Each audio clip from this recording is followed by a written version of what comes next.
Hello दोस्तों, सभी को शुभ संध्या। मैं राघवेंद्र साहू, दृष्टि है न्यू विजन में आपका हार्दिक स्वागत करता हूं। आज हम हिंदी विषय की चर्चा करेंगे। हिंदी विषय संबंधित जो भी पाठ्यक्रम है, आपके वनडे टेस्ट सुपर टेस्ट जो भी संबंधित एग्जाम है, उसमें हिंदी का पाठ्यक्रम क्या होगा, कैसे प्रश्न पूछे जाएंगे, इसके विषय में आज हम आपको जानकारी देंगे। चलिए देखते हैं जरा। तो हिंदी में चर्चा करते हैं। सबसे पहला टॉपिक आपका रहेगा वर्णमाला। क्या रहेगा बेटा? वर्णमाला। वर्णमाला से संबंधित आपके क्या है? स्वर और व्यंजन आएंगे। स्वर और व्यंजन में स्वर कितने प्रकार के होते हैं, स्वरों की संख्या कितनी है, अर्धस्वर कितने होते हैं और व्यंजनों की संख्या क्या होती है, इन सब के बारे में हम क्या करेंगे, यहाँ पर चर्चा करेंगे, डिस्कशन करेंगे। ठीक है। इसके बाद दूसरा आपका टॉपिक है, वर्ण से संबंधित है आपका शब्द रचना। क्या है बेटा? शब्द रचना या कह सकते हैं शब्द भेद। अब इससे संबंधित जो भी आपके प्रश्न आएंगे शब्द रचना में कि शब्दों का वर्गीकरण हम कितने प्रकार से कर सकते हैं और आपके आगत शब्द क्या होते हैं, रूढ़ शब्द क्या होते हैं, यौगिक क्या होते हैं, विकारी क्या होते हैं, अविकारी क्या होते हैं, इन सब के बारे में थोड़ा सा हम डिस्कशन करेंगे। इसके बाद तीसरा आपका जो टॉपिक आपका रहेगा इसी में वाक्य रचना। क्या रहेगा बेटा? वाक्य रचना या इसी को हम कह सकते हैं वाक्य भेद। क्या कहेंगे? वाक्य भेद। वाक्य भेद से ये तीनों टॉपिक जो है, तीनों आपका सभी एक दूसरे से क्या है, रिलेटेड है, संबंधित है। भाई शब्द है, शब्दों से मिलकर हम आपके वर्णों से मिलकर हम शब्द बनाएंगे, शब्दों से मिलकर के फिर हम आपको वाक्य बनाएंगे। इस तरह से आपके ये तीनों टॉपिक एक दूसरे से क्या रहेगा, रिलेटेड रहेगा। ठीक है। इसके बाद चौथा जो हमारा टॉपिक रहेगा आपका उपसर्ग और प्रत्यय। क्या रहेगा बेटा? उपसर्ग और प्रत्यय रहेगा।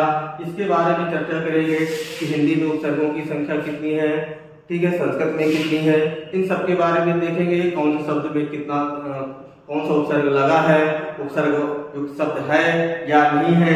इसके बाद आपका पांचवा जो टॉपिक आपका रहेगा ये आपका विराम चिन्ह। क्या रहेगा बेटा? विराम चिन्ह। ठीक है।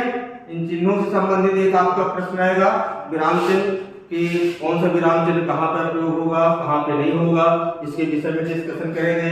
इसके बाद अगला आपका हमारा जो टॉपिक है, इसी में संज्ञा से लेकर के अव्यय तक टॉपिक रहेगा। क्या रहेगा बेटा?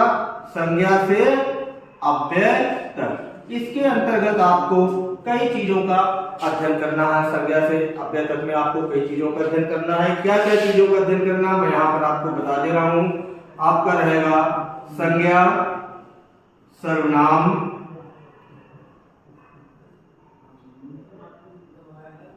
विशेषण, क्रिया,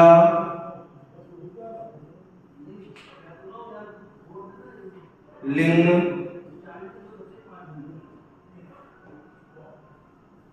वचन। इसके बाद यहां पे देख लेते हैं वचन, काल, वाच्य, कारक और इसके बाद लास्ट में आपका बेटा क्या आ जाएगा? अव्यय। ये टॉपिक आपको संज्ञा से अव्यय तक में आ जाएंगे। संज्ञा, सर्वनाम, विशेषण, क्रिया, लिंग, वचन, काल, वाच्य, कारक और अव्यय। अब ये जो टॉपिक है आपका छठे नंबर का, ये बहुत महत्वपूर्ण टॉपिक है। इससे आपके एग्जाम में प्रश्न आना ही आना है, ये समझ लीजिए। और विशेष रूप से अभी आपका देखिए वीडियो का एग्जाम है, तो वीडियो वाले एग्जाम में आपका विशेषण से संबंधित प्रश्न बहुत आता है और इसके बाद आपका अव्यय टॉपिक आपको पढ़ना है बहुत अच्छे से। और अव्यय से ही एक रिलेटेड एक टॉपिक और आ जाता है जिसको हम कहते हैं निपात। क्या कहते हैं? निपात आता है। अव्यय से अंतर्गत एक टॉपिक है आपका निपात। तो यहाँ तक बेटा समझ में आया आपका। पहले हमने बताया वर्णमाला, इसके बाद शब्द रचना या शब्द भेद, इसके बाद आपका वाक्य रचना या वाक्य भेद, ये हमने बताया कि तीनों आपके ये टॉपिक एक दूसरे से क्या रहेंगे, ये सभी आपके रिलेटेड रहेंगे। इसके बाद आपको उपसर्ग प्रत्यय के बारे में बताया जाएगा, विराम चिन्ह है, विराम चिन्हों का कहाँ कहाँ प्रयोग करते हैं, कहाँ नहीं प्रयोग करते हैं। इसके बाद आपका संज्ञा से अव्यय तक का टॉपिक आ जाएगा। क्लियर? इसके यहाँ तक नोट कर लीजिएगा। इसके बाद आगे देखते हैं, 6 नंबर तक हमने आपको यहाँ क्लियर कर दिया। अब देखते हैं आगे और क्या क्या इसमें टॉपिक आपका बचा है।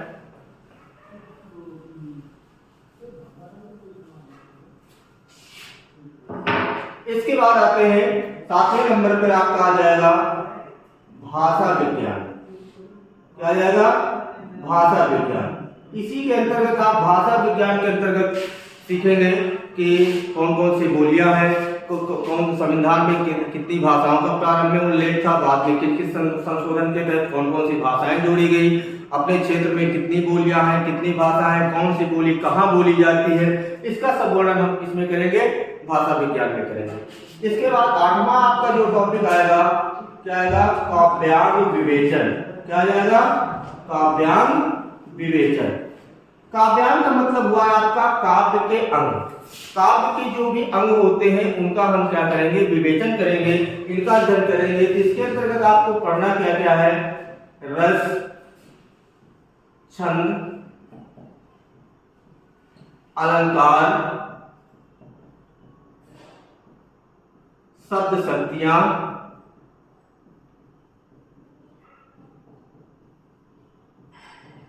और नायक नायिकाएं।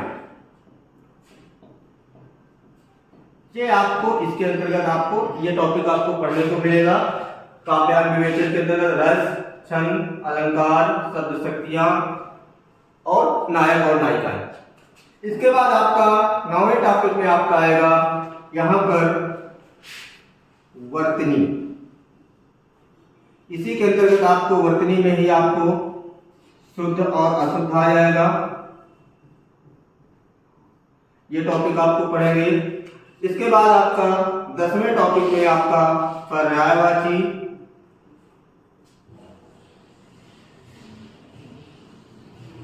विलोम शब्द,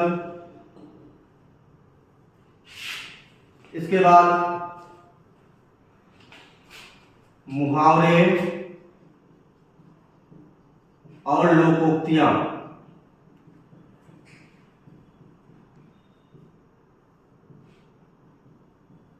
इसके बाद समश्रुत भिन्नार्थक शब्द,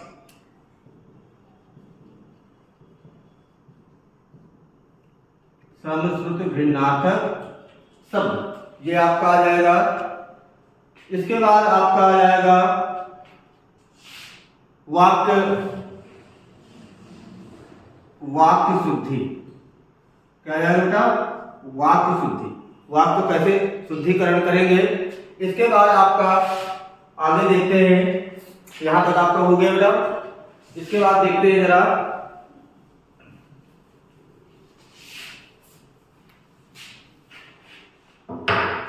अगले टॉपिक में आपका आएगा संधि, फिर आएगा आपका समास, संधि हो जाएगा, समास हो जाएगा, और इसी से संबंधित आपका यहाँ हिंदी साहित्य का संक्षिप्त इतिहास आएगा। हिंदी साहित्य का संक्षिप्त इतिहास, इससे संबंधित भी आपके प्रश्न पूछे जाते हैं। रचनाएं आती हैं, कौन सी रचना किसकी है, किसका क्या हुआ है, ये सारी चीजें आपको इसके अंतर्गत आपको आ जाएंगी। ठीक है, तो मुझे लग रहा है कि ये आपका बेसिक वनडे ऑब्जेक्ट से संबंधित जो भी आपका सिलेबस था, ये सिलेबस है, और हम इन्हीं सिलेबसों का टॉपिक बाय टॉपिक क्या करेंगे, आपको अध्ययन कराएंगे।